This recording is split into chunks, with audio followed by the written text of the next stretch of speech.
Bonjour à toutes et à tous, bienvenue sur cette deuxième session d'INAO 2021, notre événement dédié à l'innovation RH. Donc nous sommes Anne et Loïc, fondateurs associés et re-associés de l'agence ZCOM. Et nous sommes ravis de vous accueillir à nouveau. On va écouter ensemble une dizaine de pitchers et de pitcheuses, de start-up, de scale-up, d'acteurs innovants qui vont tous traiter de l'innovation RH sur différents angles et différents sujets. Et c'est vrai que c'est un sujet qui nous tient à cœur. Effectivement, l'innovation fait partie de la culture, de l'ADN ZCOM. On ose pour nous, on ose pour nos clients. Donc maintenant, profitez en fait de cette parenthèse pour vous inspirer. J'espère que ça va vous inspirer, j'en suis sûr. Et à tout à l'heure. Vous voulez connaître notre premier invité? Bande de petits curieux. Eh bien ça tombe bien, il s'agit de Curioser.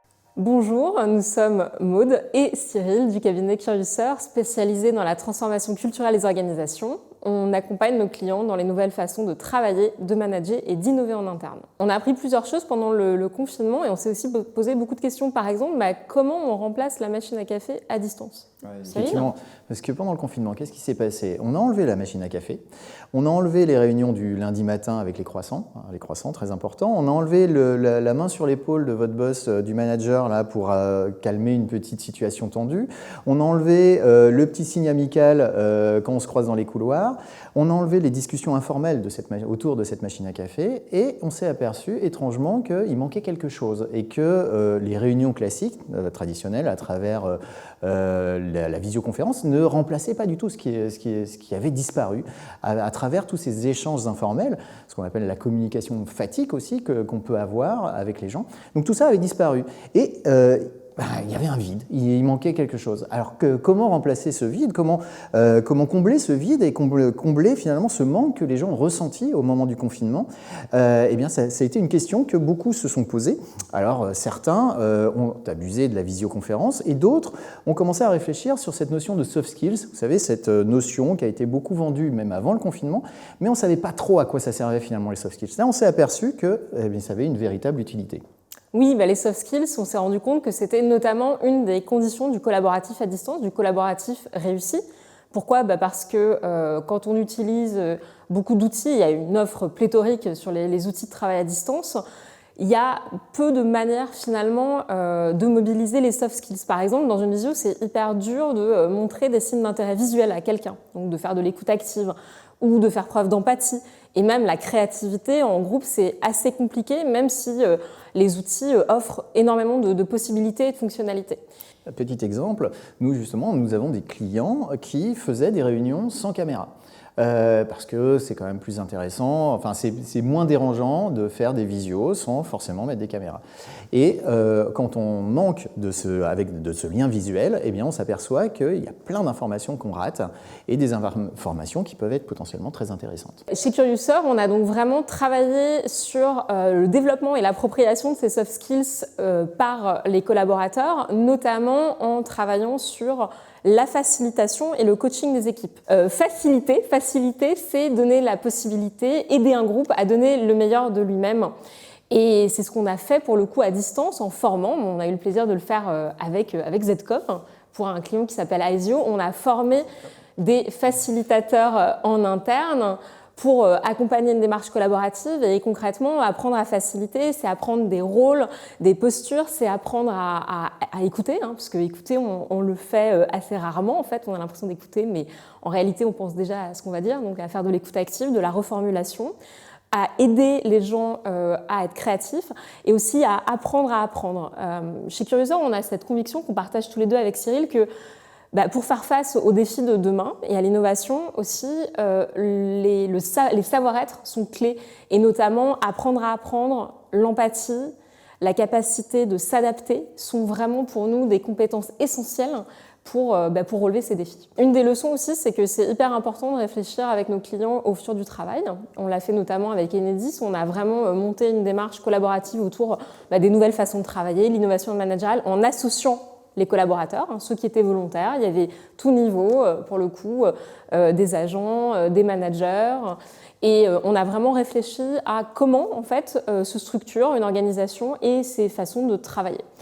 Et de manière plus générale, Cyril, on réfléchit aussi au futur avec le collaborateur. On s'est aperçu aussi pendant ce confinement qu'il y avait une demande assez forte de la part des collaborateurs de comprendre où ils allaient et de voir si l'entreprise elle-même avait réfléchi où elle allait finalement. Parce que on n'est pas très à l'aise sur le futur et on s'est aperçu, et beaucoup d'entreprises se sont aperçues d'ailleurs qu'elles n'étaient pas du tout prêtes à affronter le futur. Donc là en ce moment, ce qu'on fait beaucoup avec nos clients, c'est de réfléchir au futur justement. On s'inscrit dans une réalité, dans des réalités probables. Alors c'est un exercice de prospective, mais plutôt détendu aussi, mais dans lequel qui nous permet d'aboutir à des réalités concrètes. Dernièrement, on a réfléchi à quelles sont les compétences qu'il faut développer dans un métier particulier pour les 5 prochaines années. Une des convictions qu'on porte avec Cyril, c'est de se dire qu'on va sortir d'un COMEX ou d'un CODIR et inclure le collaborateur dans ses réflexions, parce que jusqu'à présent, l'exercice de prospectif, il était plutôt réservé, on va le dire, quand même aux hautes instances. Et nous, ce qu'on va porter, c'est justement la réflexion, l'anticipation d'un futur, qui soit souhaitable ou moins souhaitable, et le partager avec les collaborateurs. Mais quel que soit leur niveau, ça nous semble hyper crucial d'associer le collaborateur à cette innovation. Parce que le collaborateur, c'est quand même celui qui connaît le mieux le terrain, souvent, et souvent, il connaît le mieux les parties prenantes avec lesquelles il travaille. La direction, elle a une vision, on va dire, un peu générale, normalement stratégique, de ce qui est en train de se passer. Le collaborateur, il a les mains dans le cambouis. Lui, il sait exactement ce qui se passe. Donc, l'associer à cette démarche de prospective, en tout cas de stratégique, c'est fondamental et c'est là-dessus qu'on travaille en ce moment avec quelques entreprises, avec quelques organisations et ça se passe très bien. Pour conclure, on s'aperçoit que les collaborateurs sont en demande de projection et d'association sur la vie de l'entreprise dans le futur. Il veut essayer de comprendre ce qui va se passer, il veut être associé aussi à des décisions qui peuvent avoir des impacts sur son métier futur. Et c'est là où on s'aperçoit qu'il va falloir inventer des nouveaux formats, des formats pour associer justement ces deux visions et faire en sorte que ça soit suffisamment challengeant pour être intéressant pour l'entreprise et que ça soit des vrais outils de pilotage stratégique derrière. Donc si vous avez besoin de ce type de format-là, n'hésitez pas à nous appeler, nous sommes là pour ça. Justement, si vous avez envie de réinventer les manières de travailler dans votre entreprise, d'associer le collaborateur, de repenser la réunion, discutez-en avec nous.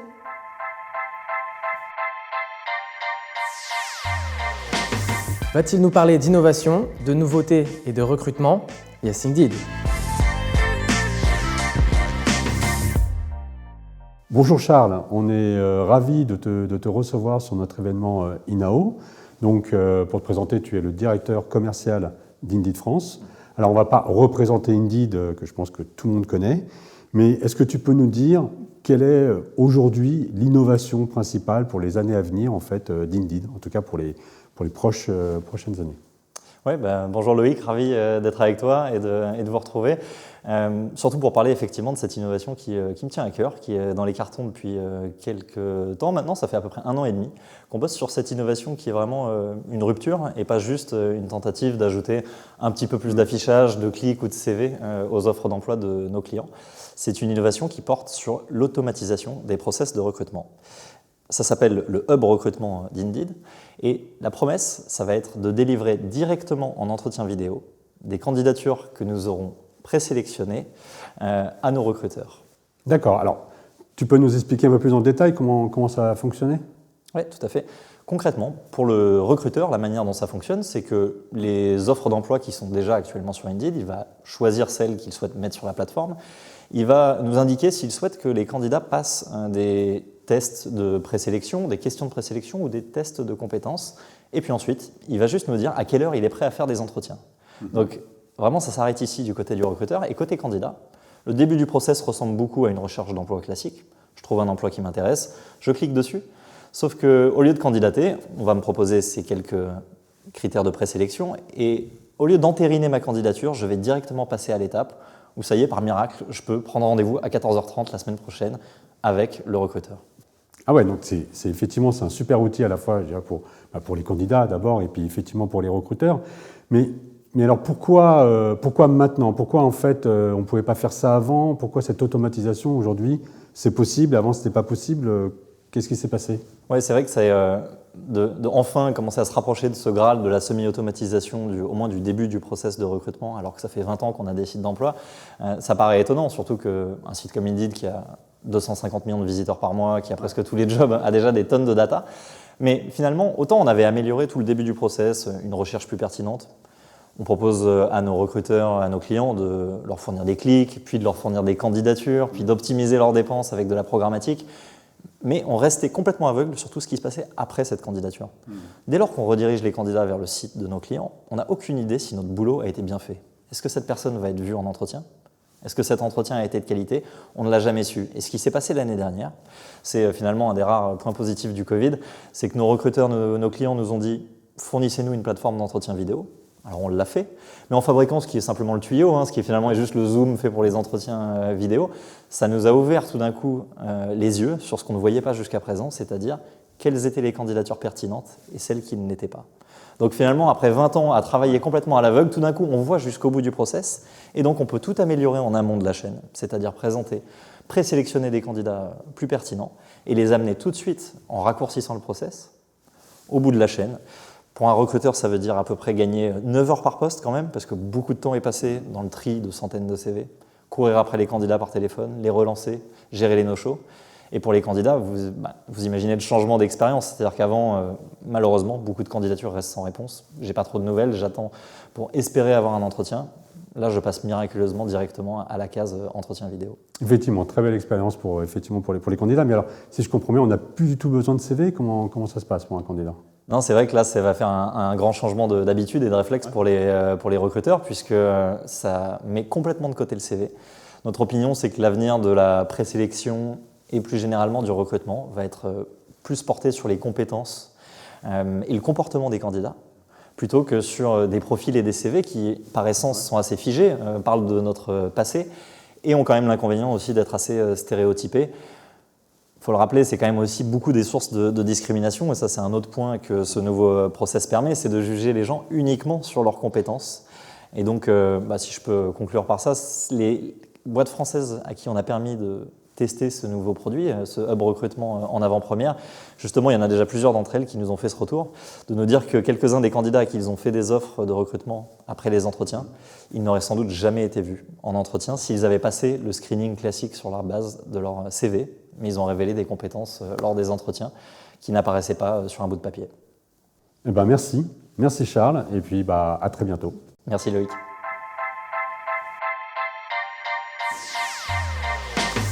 Pour maîtriser et s'approprier les dernières nouveautés comme TikTok, il faut remonter à la source. Alors on y va avec The Source. Bonjour Fabien, on est ravis vraiment de te recevoir sur notre événement INAO. Alors ta société c'est The Source, on a compris que c'était la création de contenu, de snack content, une agence spécialisée de TikTok. Mais qu'est-ce que c'est exactement The Source ? Alors bonjour, déjà merci pour l'invitation. Donc The Source, c'est une société qui est entièrement tournée vers la production de contenu pour le mobile et le social. On produit à peu près 6000 vidéos par an, enfin, l'année dernière c'était ça, qui a 5 ans d'existence. Et effectivement, la particularité, c'est d'avoir décidé de prendre une chose, que ce type de contenu-là, et de le faire bien. Et c'est déjà assez vaste comme champ. Et la manière dont on est organisé, donc on n'est pas une agence à proprement parler, on produit du contenu, mais en mettant tous les moyens pour mêler la créativité humaine avec de la technologie. Donc on a une plateforme d'inspiration avec 20 000 références pour toujours, qui sont évidemment mises à jour pour toujours être au courant de ce qui se fait, trouver des petites idées minutes, contrairement aux agences souvent qui disent faut trouver une big idea, nous on doit trouver plein de petites idées pour faire des contenus. Et puis surtout on a une plateforme de mise en relation avec des créateurs. Et c'est vraiment ça le cœur du réacteur de The Source, c'est de se dire que ce ne sera jamais nous qui ferons le mieux les choses. Ce sont toujours des gens qui sont sur les plateformes et qui sont créateurs de contenu sur les plateformes.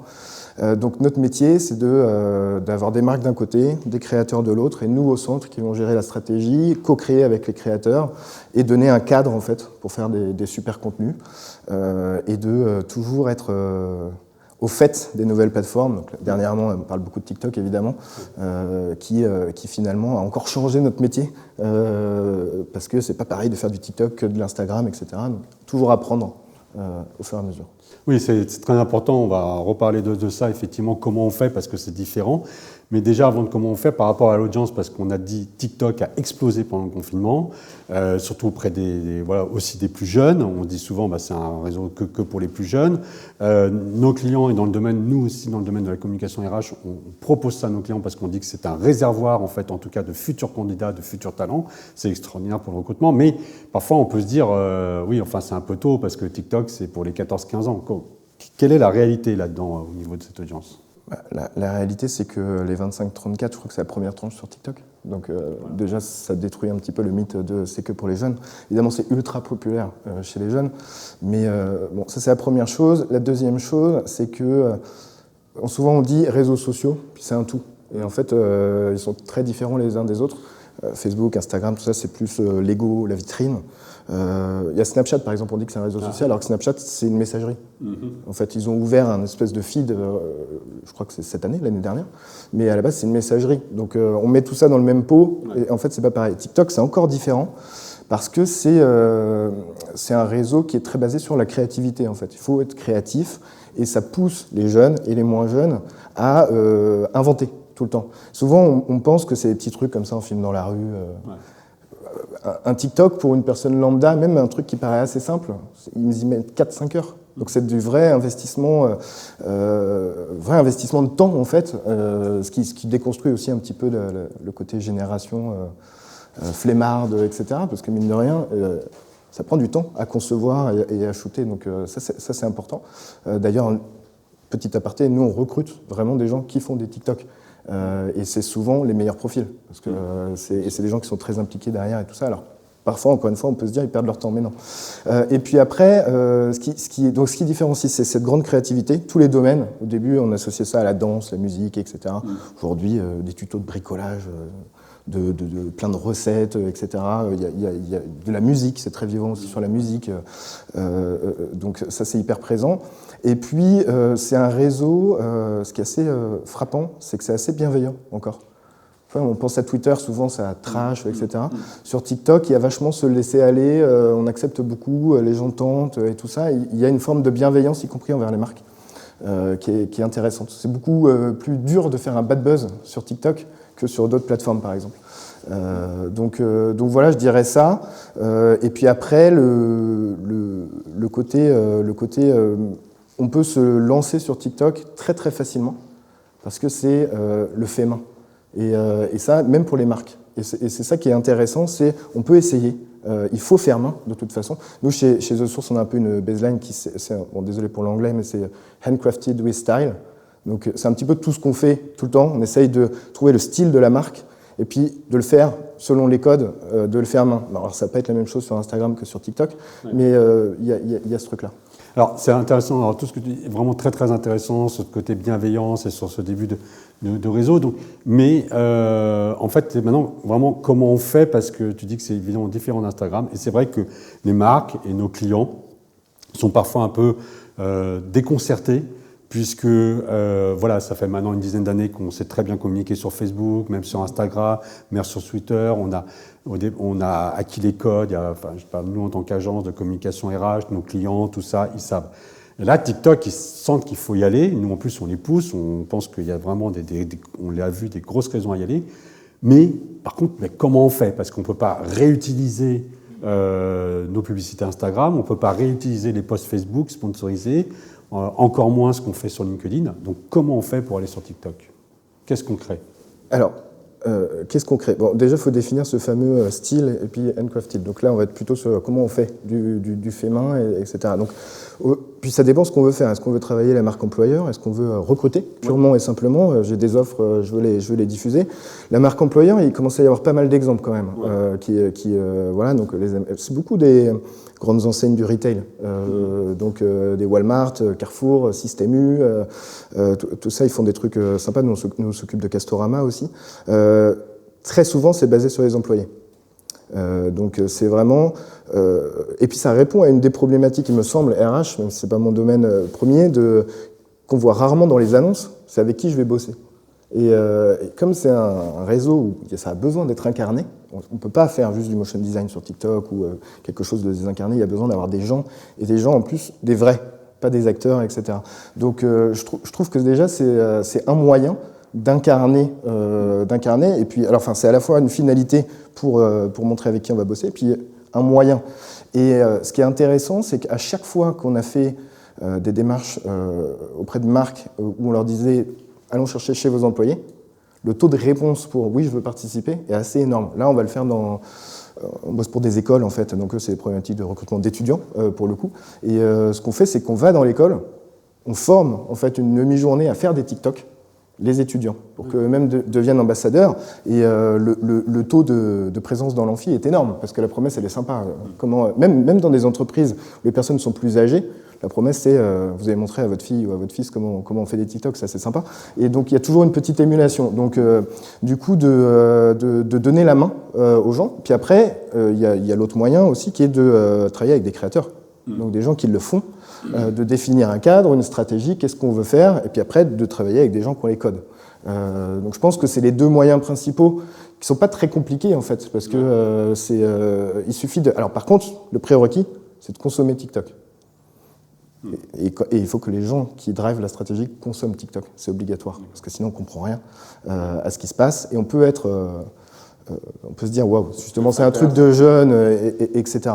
Et le bon moyen de consommer TikTok, c'est tout simplement de s'y mettre. Je parlais d'une anecdote, quelqu'un de ma famille qui a 45 ans, il voyait sa fille qui regardait du TikTok, et puis il disait j'ai aucun intérêt à aller voir quelqu'un qui change de fringue parce qu'elle fait ça dans une vidéo en dansant, etc.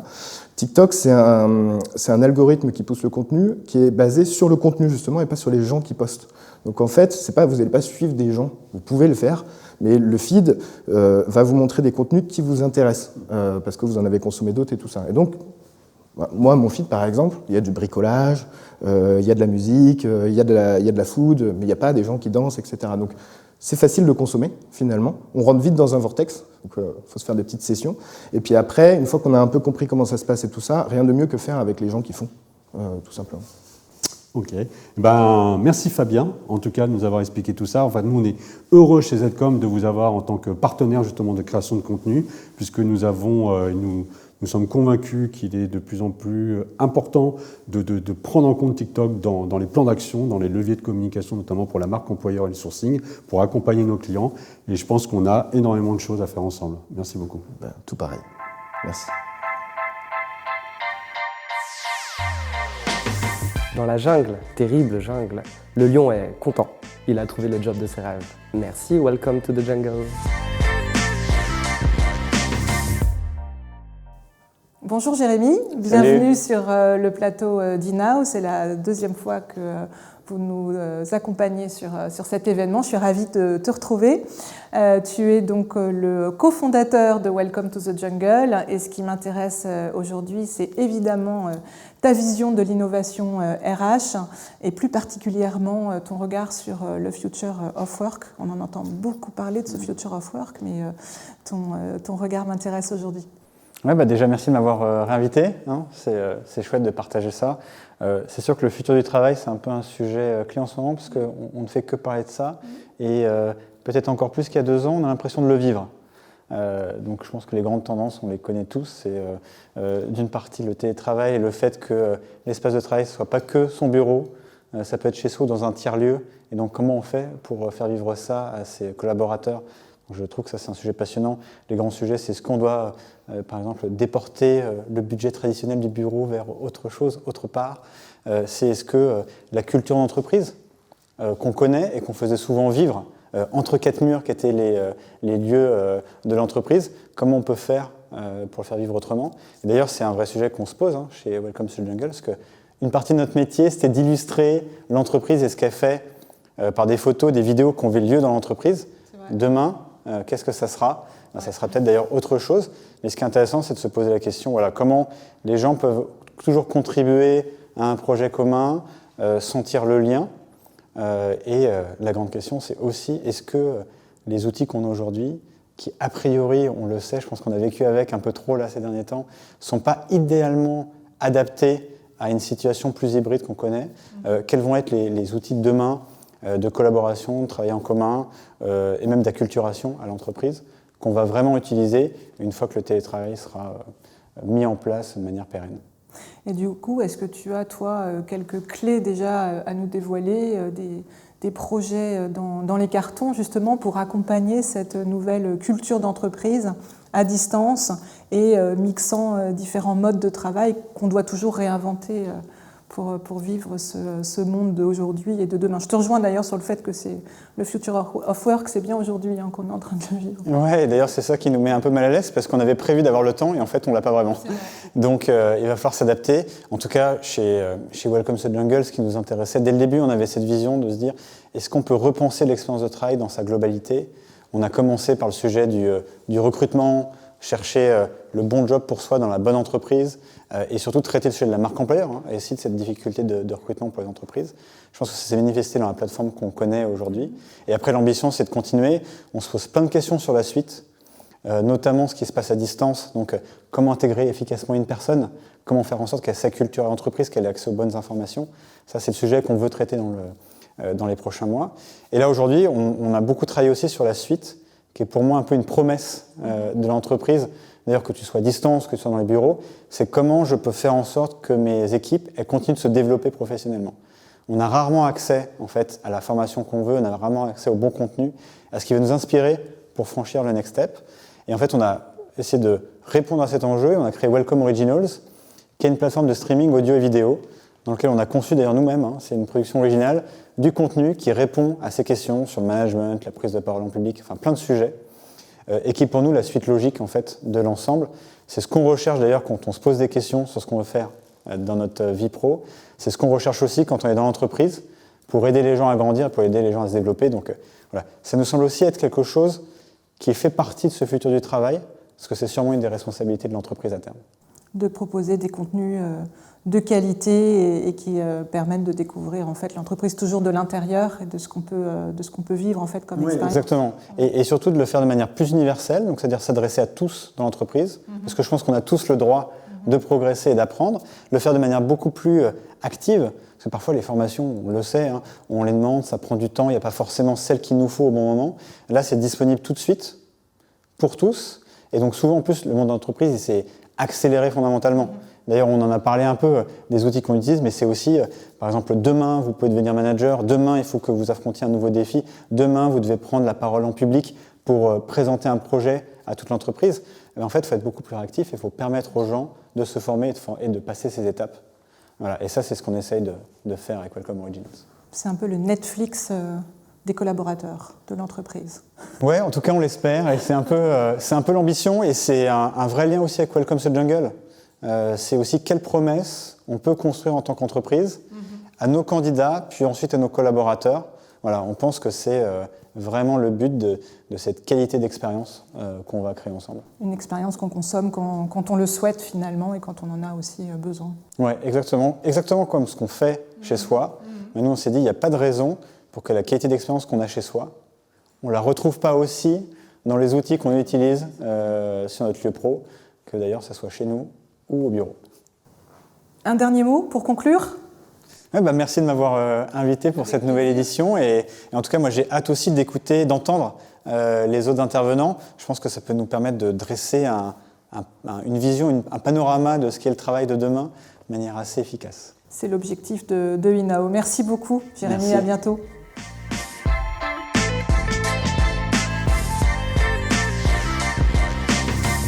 Bonjour, je m'appelle Hélène Picot, je suis coach en reconversion, créatrice de la méthode Rêver, Oser, Foncer. Mais ce n'est pas du tout de ça dont je vais vous parler aujourd'hui.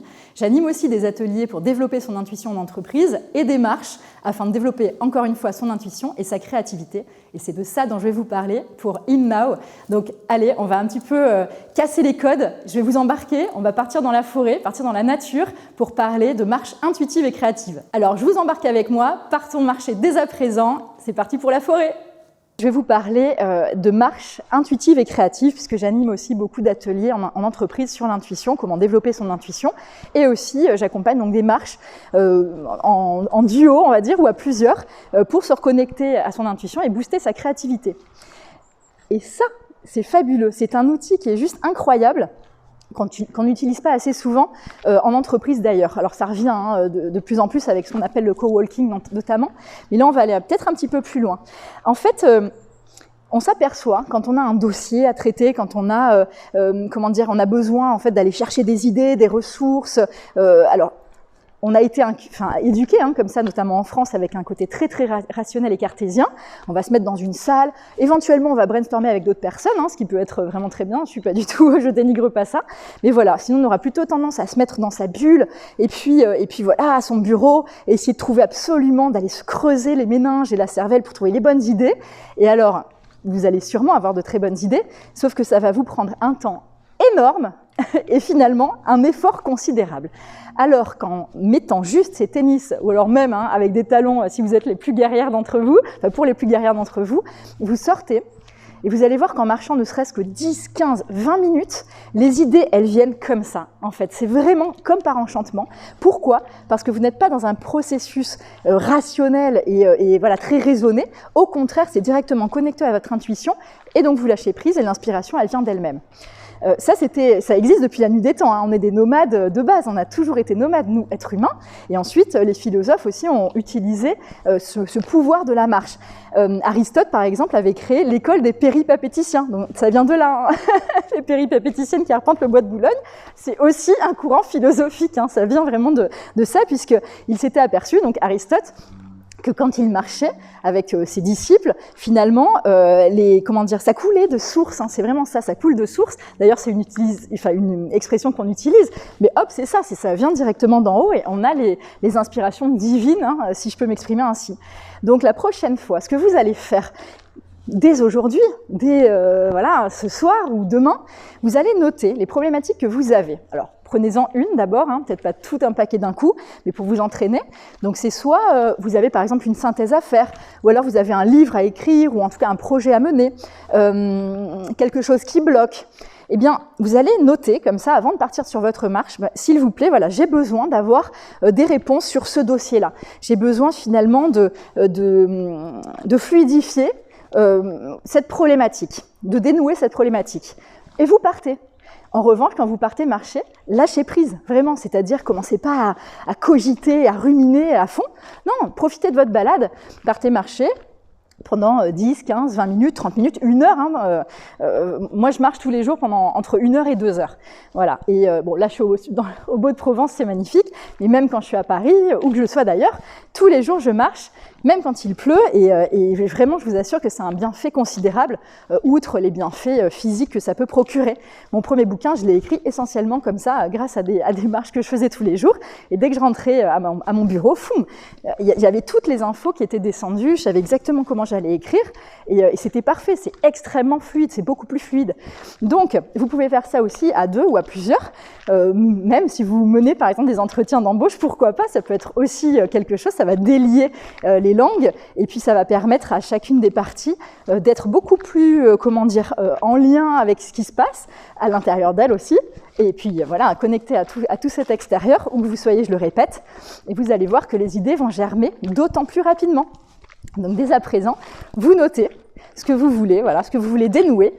Ça peut être aussi de retrouver un petit peu, quand vous êtes très stressé, vous pouvez aussi demander à cette marche quelque chose de plus serein. Donc, vous partez avec cette intention-là, que cette marche vous sérénise, si on peut s'exprimer ainsi. Et en partant, vous allez voir que d'ici 5, 10, 15 minutes, tout votre stress va descendre, le taux de cortisol va descendre et vous allez retrouver votre état d'être complètement harmonieux. Donc, je vous engage à marcher dès à présent, notez toutes les choses que vous avez à dénouer et en avant, donc passez une très très bonne journée, marchez pour dénouer tout ça et pour fluidifier. Donc me revoilà, vous l'aurez compris, vous pouvez gagner énormément de temps, d'inspiration, de créativité en allant marcher. Donc je vous engage à aller vers cette nouveauté, ces nouvelles manières de fonctionner, notamment en RH. Allez marcher, sortez du bureau, sortez des salles de réunion qui finalement vont vous cloisonner et vont vous limiter parce que vous allez rester essentiellement sur le rationnel, sur la raison. Lâchez-vous, embarquez vos équipes, partez seul aussi de temps en temps si vous le souhaitez, mais vous allez voir que vous allez gagner énormément en termes de temps, en termes de productivité, en termes de bien-être tout simplement.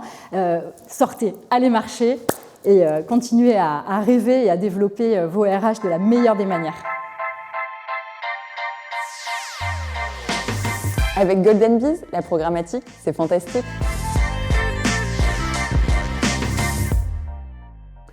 Bonjour Jonathan. Bonjour Loïc. Je suis vraiment ravi, heureux de t'accueillir à notre événement INAO. Donc tu es le cofondateur de Golden Bees, maintenant depuis, si je ne dis pas de bêtises, depuis plus de 6 ans. C'est ça, déjà 6 ans. Voilà, on peut dire que vous avez été parmi les premiers, voire le premier à introduire en fait la notion de programmatique, la programmatique pour le sourcing, pour notre écosystème RH en fait, pour développer le sourcing, la marque employeur, recruter même. Et depuis 6 ans, on peut dire qu'une grande route a été parcourue. Où en est Golden Bees et quelle est ta vision sur l'avenir de la programmatique qui aujourd'hui est bien dans les têtes de tout le monde au niveau de notre écosystème RH? Merci pour l'invitation déjà Loïc, et ouais, ravi d'être là également. 6 ans, ouais, ça passe vite. C'est vrai que on a commencé en se disant que voilà, la programmatique, et d'ailleurs plus que la programmatique, c'était plus la performance devait devenir quelque chose d'inhérent dans notre écosystème qui est les ressources humaines.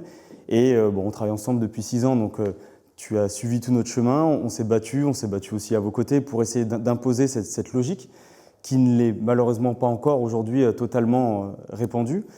Et on est passé par pas mal d'étapes, vraiment un peu la vie classique d'une start-up. On a commencé à 4 associés, ensuite on a fait une levée de fonds, et puis aujourd'hui on est 60. Et on fait partie, parce on s'est rapproché du groupe Figaro via sa filiale Figaro Classified, que tu connais très bien forcément, pour vraiment essayer de continuer à accélérer et faire avancer ce marché. Donc plein de choses, toujours liées à la tech. Mais c'est vrai que depuis peut-être un an et demi, et notamment avec tout ce qu'on a pu vivre avec le Covid, on se rend compte que la technologie n'est pas suffisante pour vraiment continuer à faire avancer ce marché. Et c'est quelque chose qu'on a souvent évoqué ensemble. C'est vraiment un ensemble de choses qui passent par de l'expertise, du savoir-faire, de la compétence et de l'accompagnement, qui fait que derrière, on peut continuer à vouloir œuvrer dans ce but-là, parce que c'est le but depuis 6 ans, c'est aider les entreprises à mieux recruter avec des indicateurs qui soient vraiment factuels. Et donc, après 6 ans, on a encore plein de belles choses à faire. Le marché a vraiment beaucoup évolué. Mais on se rend compte qu'il y a encore un bon bout de chemin pour atteindre cet objectif-là. Oui, tout à fait. Et alors, tu parlais de ton rapprochement avec Figaro. Justement, j'avais une question intéressante. Est-ce que l'innovation aujourd'hui, parce qu'on parle de la technologie, mais derrière, ce qui est important dans la programmatique, c'est la data, on va dire donc les données, et comment on gère toutes ces données, et si on a accès à ces données pour pouvoir cibler, on va dire très simplement, le mieux possible en fait les candidats. Est-ce que ça peut vous donner une ouverture supplémentaire quand on considère Figaro qui va bien au-delà que du simple cadre emploi, quand on parle de Figaro et du groupe Figaro, de ce groupe média? Est-ce que vous avez déjà des choses dans les cartons pour avancer sur la donnée, justement? Oui, tout à fait. En fait, dès le début, donc c'était en novembre 2019, donc en fait sur vraiment la fin de l'année 2019, avec Figaro Classified, on a connecté finalement notre outil qui permet de modéliser la donnée RH. On l'a connecté au site que l'on connaît bien, donc les sites Figaro Classified, donc cadre emploi, quel job. Et c'est vrai que depuis à peu près 6 mois, on s'est beaucoup rapproché du groupe parce que le groupe Figaro CCM, c'est le plus grand groupe média en France. Le plus grand groupe français média en France, parce qu'on est derrière bien évidemment les GAFA, Google, Facebook et Microsoft. Mais en tout cas, c'est le premier groupe média français, et c'est vrai qu'ils ont un scope de données sur les Français qui est juste énorme et qui nous permet d'aller encore plus loin. Et puis la donnée personnelle par rapport à son profil, on va dire, d'internaute, quand je dis données personnelles, on reste sur des intentions de navigation, bien évidemment, se rapproche de plus en plus de ce qui peut nous intéresser dans les ressources humaines, et c'est vraiment quelque chose qu'on est en train de développer.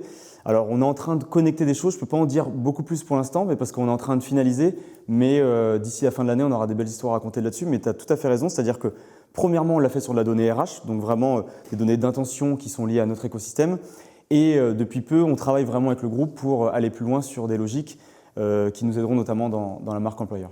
Alors c'est très intéressant ce que tu dis, parce que tu vois, nous, en tant qu'agence, on va dire qu'en tant qu'agence de communication et de marketing, donc pour les ressources humaines, pour la marque employeur, pour le sourcing, notre mission, c'est justement de créer les plus belles campagnes, pour pouvoir développer la marque employeur, pour pouvoir recruter. Et ça, on base ça en fait sur des insights, sur du planning stratégique, sur des concepts et sur du contenu aussi. Parce qu'il faut, je pense que ce qui est innovant justement, c'est à partir de là, c'est avoir le meilleur contenu. Et c'est pour nous, agence, hyper intéressant de s'appuyer justement sur toutes ces données pour être les plus fins possible en termes d'insight et de planning stratégique. Et que finalement, comme tu disais, je suis d'accord avec toi, que vraiment l'innovation, c'est ça, c'est coupler en fait le mieux la créativité d'une agence avec la technologie comme Golden Bees et les data. Est-ce que tu partages aussi cette vision ? En fait, c'est plus que je la partage, c'est que en fait, on a fait un positionnement et la logique, c'est vraiment de collaborer avec les agences pour aller plus loin.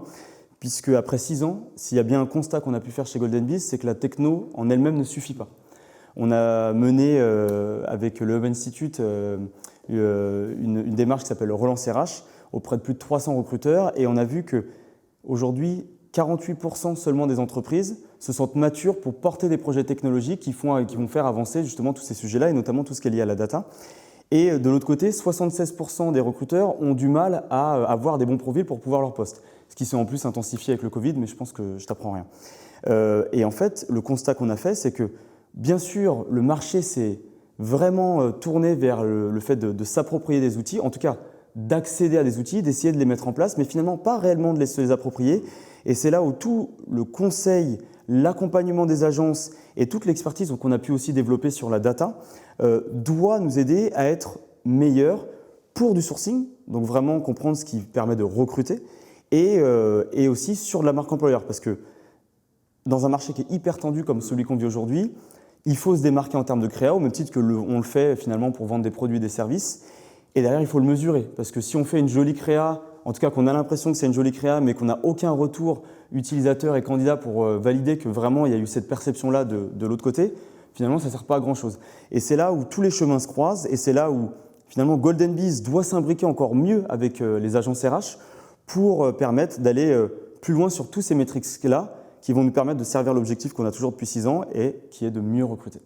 Eh ben, très belle conclusion, Jonathan. J'étais ravi de te recevoir et puis à très bientôt pour poursuivre cette aventure de la programmatique pour nos RH. Alors. Merci Loïc. Au revoir. À bientôt. Être bien dans sa boîte, dans son job et dans sa vie, ce n'est possible que lorsque l'on est bien dans sa tête. Et ça, Thiel l'a bien compris. Ça vous dit une petite balade mentale ? Bonjour, je suis Julia, CEO et cofondatrice de Thiel, et aujourd'hui je voudrais vous parler de santé mentale. Prenons un pas de recul et réfléchissons à la façon dont on conçoit et on agit sur notre santé physique. On fait du sport régulièrement, on essaye de manger sainement et on se brosse les dents par exemple 3 fois par jour.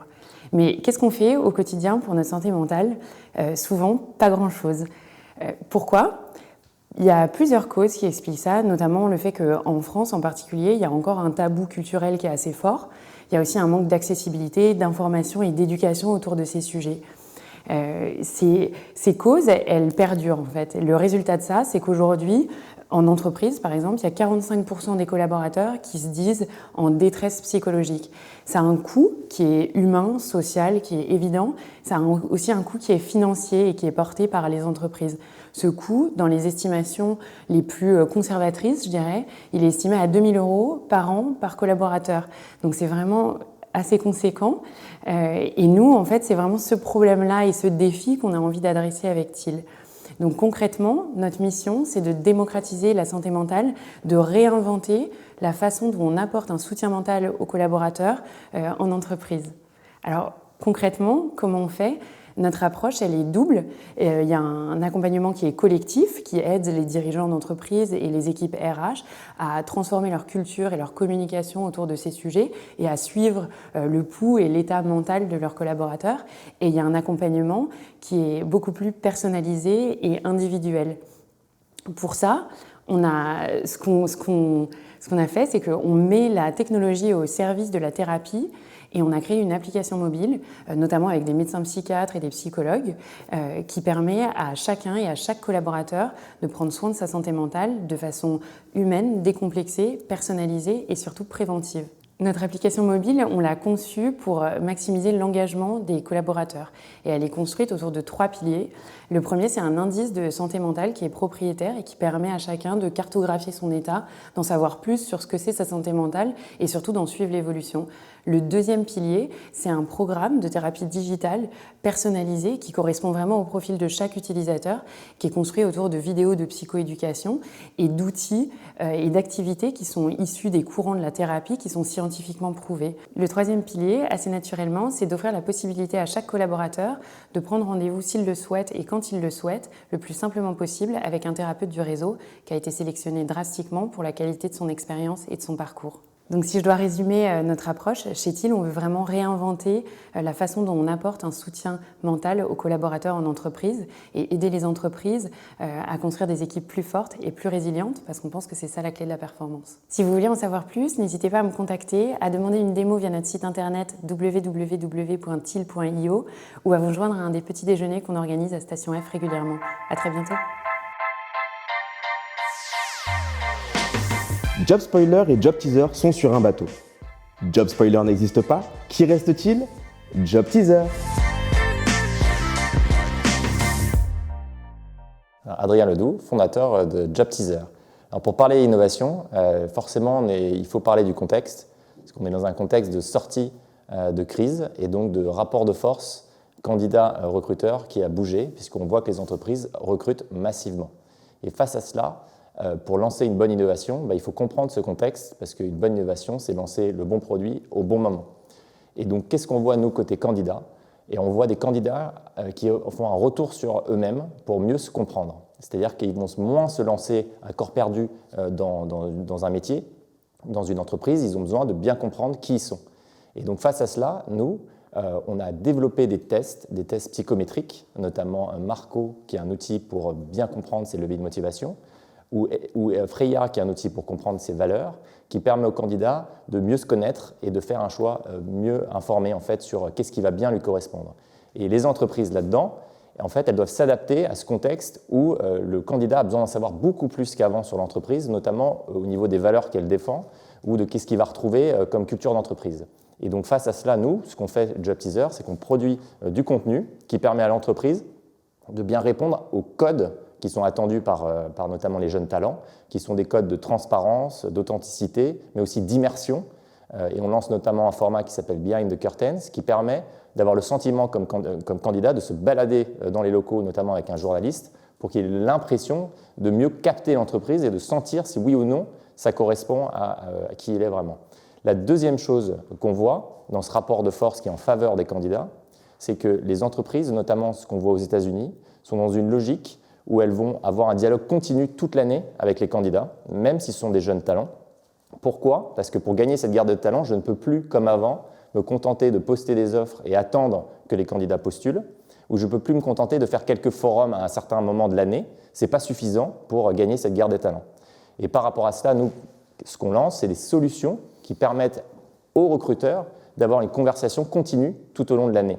Notamment un produit de forum virtuel qui s'appelle le Virtual Career Fair. Donc, c'est des solutions pour engager le dialogue à plusieurs moments sur des thématiques avec les candidats, avec comme spécificité d'être au cœur des écoles et universités, c'est ce qui fait notre force.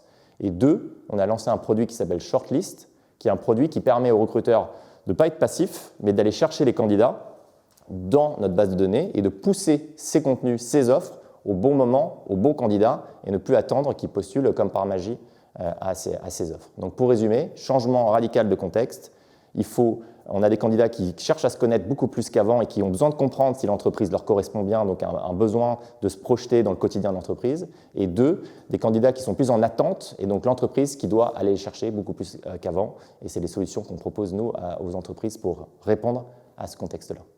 Donc par rapport à ce besoin de connaissance des candidats, c'est-à-dire que le besoin des candidats de bien comprendre c'est quoi mes talents, c'est quoi mes passions et qu'est-ce que je dois trouver pour être épanoui dans mon travail, on a développé des tests psychométriques qui permettent aux candidats de mieux se connaître. Concrètement, le premier, il s'appelle Marco. Il faut qu'il soit ludique, mais aussi scientifiquement validé. C'est une série de questions qui permet aux candidats, finalement, à la fin, d'avoir un rapport hyper précis. On l'associe à un archétype de personnes qui comprennent un peu à la fin, ok, moi, c'est ça les motivations claires que j'ai et que je dois absolument trouver dans l'entreprise à laquelle je vais postuler. Le deuxième, qui s'appelle Freya, c'est un outil pour identifier les valeurs. Est-ce que je suis quelqu'un pour qui le sens est très important? Est-ce que c'est l'écologie? Est-ce que c'est la transparence? Est-ce que c'est l'honnêteté? C'est plutôt l'argent? Qui permet au candidat, une fois qu'il a une meilleure connaissance fine de ça, il a un rapport très précis.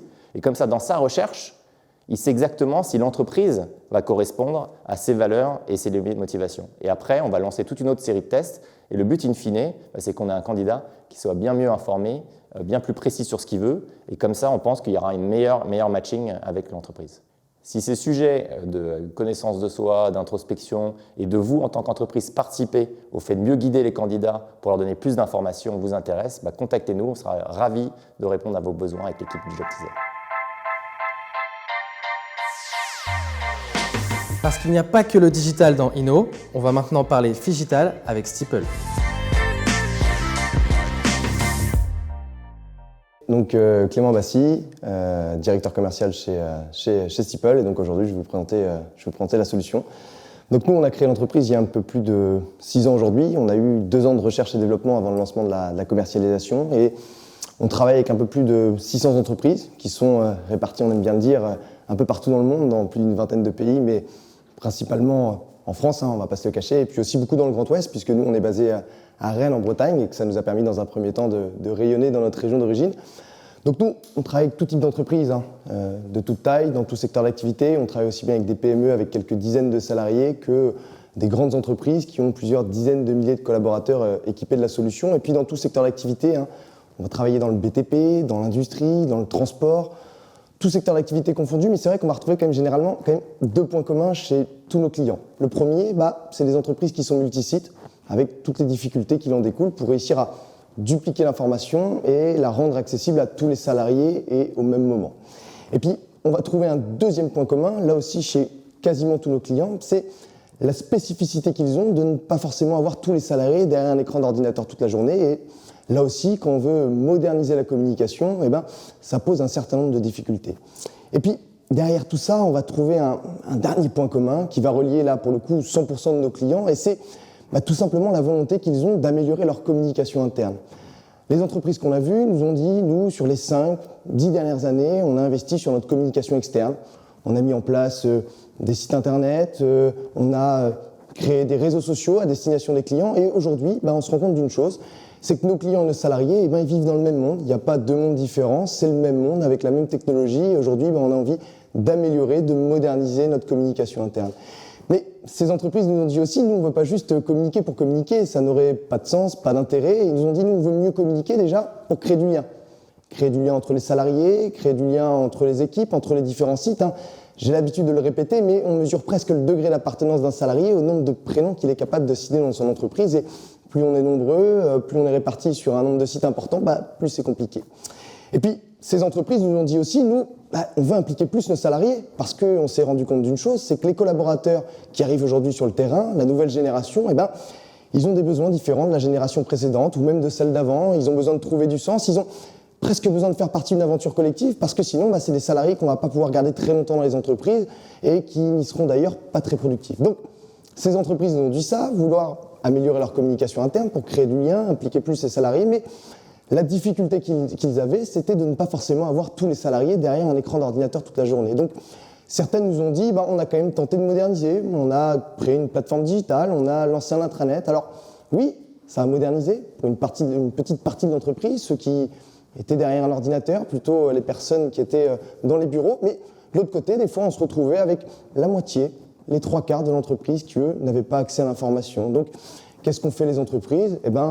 Elles ont continué à communiquer de l'information sur du papier, diffusé sur des tableaux d'affichage, dans les couloirs, sur les portes, un petit peu partout. Alors bon, le papier, on le voit depuis des dizaines d'années dans les entreprises, c'est pas très moderne, c'est sûr. Et puis, surtout, on y voit 2 défauts. Le premier, c'est que c'est lourd à alimenter. Ces tableaux d'affichage, il faut pouvoir les mettre à jour régulièrement. C'est pas toujours fait. Et même quand c'est fait, on se rend compte que les salariés passent devant et n'y prêtent pas forcément attention. Et puis, on voit un deuxième défaut avec le papier, et encore plus important celui-là, c'est qu'on n'en mesure pas l'impact. On est incapable de savoir qui a eu accès à l'information, qui l'a lu, qui l'a comprise. Et comme on améliore que ce qu'on en mesure, ça on l'entend quand même régulièrement, on n'améliore jamais vraiment sa communication interne.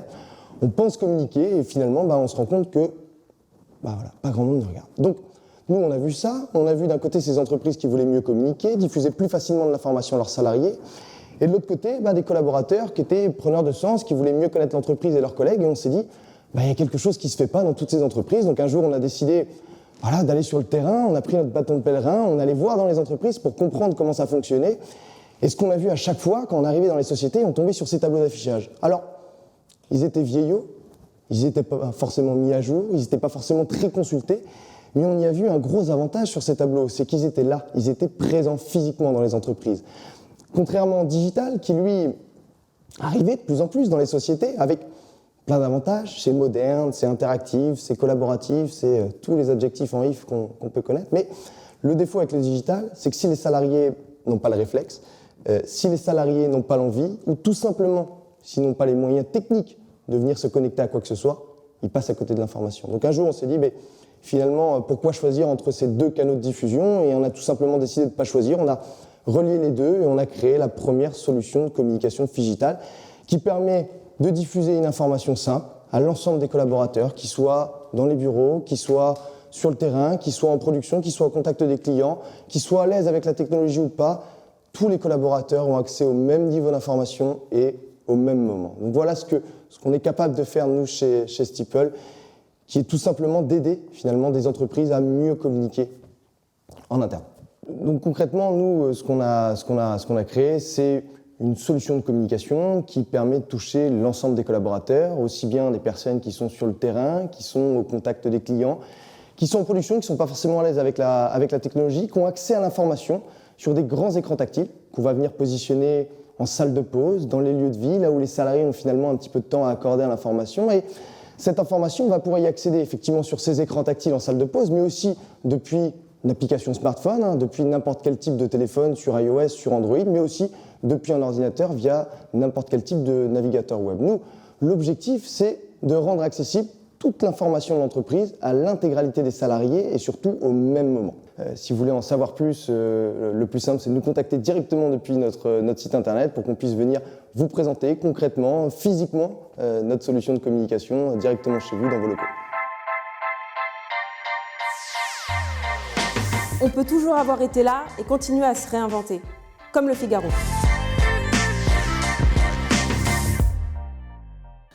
Bonjour Hélène, je suis ravie de t'accueillir sur eNow.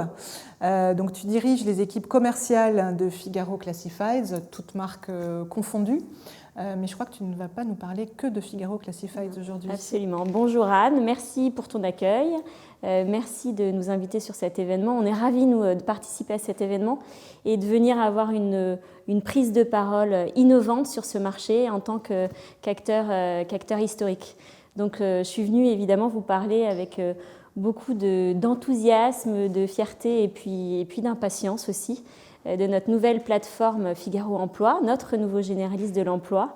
Et avant de vous parler de Figaro Emploi, j'aimerais juste vous parler du marché sur lequel on évolue et des deux grandes tendances qu'on note sur ce marché actuellement. Donc on a évidemment des indicateurs économiques qui sont hyper positifs, une croissance qui n'était pas prévue à plus 6% par rapport à l'année dernière, donc ça c'est super. Un taux de prévision de taux de chômage qui nous ramènerait au taux de chômage d'avant-crise, des créations massives d'emplois, qui se traduisent évidemment par un volume d'offres d'emploi en ligne qui est record, à l'image de ce qu'on voit sur le site de Pôle emploi avec plus d'1 million d'offres en ligne, et puis des intentions de recrutement des recruteurs qui sont à la hausse. Donc le marché est très très bon. Ça fait longtemps qu'on n'a pas attaqué une rentrée sur un marché dans un contexte aussi favorable. Exactement. Et puis, en parallèle de ce contexte, on a une pénurie énorme de candidats. On a des candidats qui hésitent, on a des candidats qui s'inquiètent, on a des candidats qui ont du mal à passer le pas. Ils ont plus que jamais envie qu'on intègre leur bien-être en entreprise. Ils veulent de la transparence, ils veulent des informations, ils veulent de la stabilité, nos candidats. Et s'ils n'ont pas tout ça, ils ont un peu du mal à passer le cap. Et donc, c'est ce déséquilibre-là qui existe sur le marché qu'on souhaite gommer et atténuer en lançant notre nouvelle plateforme Figaro Emploi, notre plateforme généraliste, qui va permettre du coup de donner des infos aux candidats de leur donner une exhaustivité d'offres, de leur donner des infos, des conseils pour les aider à passer le pas, et en parallèle, qui va donner l'opportunité aux entreprises d'émerger, de rayonner, de séduire, de convaincre ses talents en mettant en avant leur marque, leur valeur, leur marque employeur. Très bien. Et de profiter de l'occasion d'avoir cette belle marque Figaro qui perdure et qui continue de s'inscrire dans notre écosystème d'acteurs du recrutement. Quelle est votre ambition avec Figaro? Notre ambition, elle est assez simple, c'est d'être la plateforme généraliste de l'emploi, propulsée, comme tu viens de le dire, par le leader français des médias, le groupe Figaro, capable de répondre à la fois aux besoins des candidats, de les réassurer, de leur donner du contenu, de leur donner une exhaustivité d'offres, mais aussi de permettre aux recruteurs d'émerger dans ce contexte compliqué de pénurie de candidats. Donc finalement, quand on regarde le contexte, on s'aperçoit que Figaro Emploi s'inscrit naturellement dans ce contexte de marché. Donc j'ai bien compris l'idée de la plateforme généraliste avec Figaro Emploi, mais en quoi vous allez pouvoir vous différencier des autres gros acteurs, job board, les Indeed, les LinkedIn, avec cette nouvelle marque? Alors, on va s'appuyer sur cette marque, sur cette plateforme, sur 3 piliers forts. Le premier pilier, et c'est vraiment le cœur du réacteur, c'est un pilier autour de l'expérience emploi. Donc on va proposer sur ce pilier une exhaustivité d'offres d'emploi, donc tout profil, tout secteur, avec la possibilité, avec des fonctionnalités assez classiques de job board, de possibilités pour le candidat de s'inscrire à des alertes, de déposer son CV. À date, Figaro Emploi, donc c'est un lancement, j'en parlerai tout à l'heure au 1er janvier 2022, mais à date, Figaro Emploi, c'est déjà 35 000 offres d'emploi qui sont référencées sur la plateforme. Ça, c'est le premier pilier. Le deuxième pilier, c'est notre référentiel d'entreprise. Sur Figaro Emploi, on a un véritable annuaire d'entreprise qui reprend l'intégralité des entreprises référencées sur l'INSEE, donc c'est 8 millions d'entreprises, avec des informations administratives, santé financière, les avantages pour les collaborateurs et les avis des collaborateurs qui ont déjà travaillé dans cette entreprise. Donc ça, c'est le deuxième pilier. Et le troisième pilier, évidemment, c'est le contenu. On va avoir du contenu sur cette plateforme, du contenu riche, des actualités chaudes, rédigées par les journalistes de la rédaction du Figaro, qui vont aussi rédiger des articles avec des conseils pratiques pour accompagner les candidats tout au long de leur parcours professionnel. Du coup, on va commercialiser quoi ? On va commercialiser 3 types de produits. Premièrement, tout autour de cette expérience emploi, on va donner la possibilité aux recruteurs de diffuser l'intégralité de leur offre d'emploi gracieusement sur le site. Et ils auront la possibilité, de manière payante, de sponsoriser leurs annonces à la semaine pour qu'elles soient davantage mises en avant et qu'on puisse optimiser le retour à candidature. Ça, c'est le premier point qu'on va pouvoir commercialiser. Évidemment, en deuxième, on va commercialiser des produits de marque employeur. Donc, on va donner la possibilité à ces 8 millions d'entreprises qui sont référencées d'avoir une visibilité plus avec des pages premium, avec du contenu, des photos, des vidéos et des infos supplémentaires pour pouvoir booster leur visibilité. Et puis, enfin, on va pouvoir commercialiser des produits de brand content. Donc là, l'idée, c'est de donner la possibilité à nos clients, recruteurs, de diffuser de manière large leur contenu dans tout l'écosystème du Figaro. Donc c'est très simple, c'est la rédaction d'un article sur une actualité de notre client, par exemple, réalisé par un expert chez nous, donc un journaliste, hébergé sur la plateforme Figaro Emploi et diffusé sur l'ensemble, l'intégralité, sur une audience ciblée qu'on aura préalablement définie, sur l'intégralité de l'écosystème du Figaro. Donc c'est l'internaute, le journal du net, le Figaro Magazine, Figaro Madame, c'est très très large. C'est vraiment l'ADN de notre groupe. C'est la force qu'on a, nous, au Figaro, de pouvoir produire des contenus de qualité, des contenus d'experts et de pouvoir les diffuser sur une audience très très très large. Et donc, pour répondre à ta question de début, en quoi on va se différencier des autres ? On va se différencier essentiellement sur 2 points. On va donner la possibilité à nos recruteurs par le biais d'une seule et même plateforme, de toucher des candidats à la fois actifs et à la fois passifs. Les candidats actifs avec une expérience emploi classique, en leur proposant des offres d'emploi, un référentiel d'entreprise avec des avis, et puis les candidats passifs en leur proposant du contenu. L'idée, c'est vraiment ça, hein, c'est de toucher les candidats, pas seulement quand ils sont dans une démarche de recherche d'emploi, mais finalement tout au long de leur parcours professionnel. Ça, c'est le premier point différenciant. Et puis, le deuxième point, je l'ai dit en préambule, notre ambition, c'est d'être le généraliste de l'emploi propulsé par le leader français des médias. Et quand on regarde l'audience du groupe Figaro, c'est une audience qui est colossale. L'audience du Figaro, c'est 40 millions de VU par mois. C'est 75% des Français connectés qui sont touchés par des sites de l'écosystème Figaro. Donc c'est évidemment cette audience ultra puissante et ultra généraliste qui va nous aider à tracter notre nouvelle plateforme et nous aider à avoir une audience très généraliste. Et d'ailleurs, à date, Figaro Emploi, qui n'est pas encore lancé officiellement, mais la plateforme tourne, on a déjà enregistré en juin dernier 1,9 million de VU. D'accord. Donc on est très fiers, on a hâte. Et le lancement, c'est pour bientôt, c'est pour le 1er janvier 2022. Janvier 2022. Et je note aussi la qualité des contenus avec Exactement. le support de la rédaction de vos titres. nos journalistes. Ça peut aussi vraiment faire la différence. Merci beaucoup. On a hâte avec aussi. Grand plaisir. On Merci attend janvier de 2022 ton accueil, avec impatience. Anne. Merci Hélène. Merci. Voilà, INAO 2021, session 2, c'est fini pour aujourd'hui. On espère que vous avez passé un bon moment, que cela vous a inspiré. Et on vous donne rendez-vous en 2022 pour une nouvelle édition qu'on va vous concocter avec toute l'équipe. Et j'en profite pour tous les remercier, ils sont tous là. À bientôt. Bye bye.